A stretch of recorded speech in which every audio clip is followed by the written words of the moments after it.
دین لمعرفت، دین کی بنیاد معرفت خدا ہے، اسلام کی بنیاد معرفت خدا ہے۔ افضل العلم معرفت الجبار، علم کی بنیاد معرفت خدا بندی ہے، علم کی شناخت معرفت خدا بندی ہے۔ یعنی اس وقت تک کوئی انسان صاحب علم نہیں بن سکتا جب تک خدا شناس نہ بن جائے، اور اس وقت تک انسان اسلام شناس نہیں بن سکتا جب تک انسان توحید شناس نہ بن جائے۔ صلوات پڑھیں محمد۔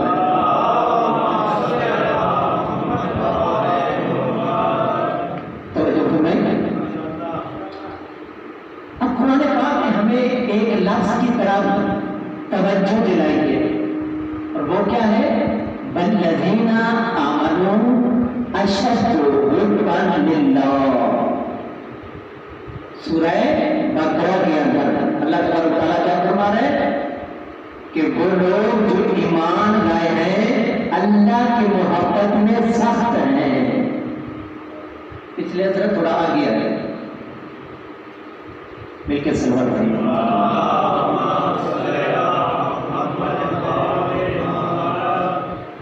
توجہ فرمائیں کہ جو صاحبان ایمان ہیں اشد حبا للہ، وہ اللہ کی محبت میں سخت ہے۔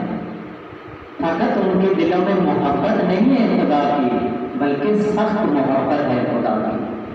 اب میرا آپ سے سوال ہے، آپ بیٹھے کچھ لے کر جائیں گے انشاءاللہ۔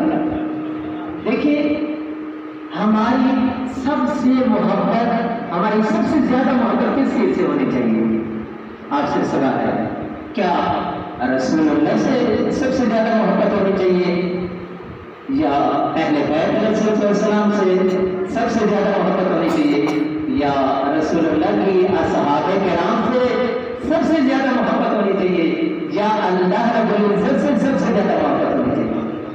سب جواب ہے، سب سے زیادہ محبت کس سے ہونی چاہیے؟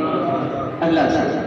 یعنی اس کا مطلب یہ ہے کہ اگر ہم قرآن کا درس رکھیں تو آپ کے دل میں قرآن کی طرف ہے جو لے کر آئے گی، ایسے ہی ہے نا؟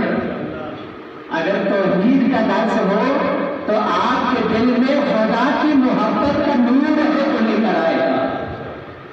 اس لیے کہا گیا ہے کہ یہ توحید یعنی خدا کی محبت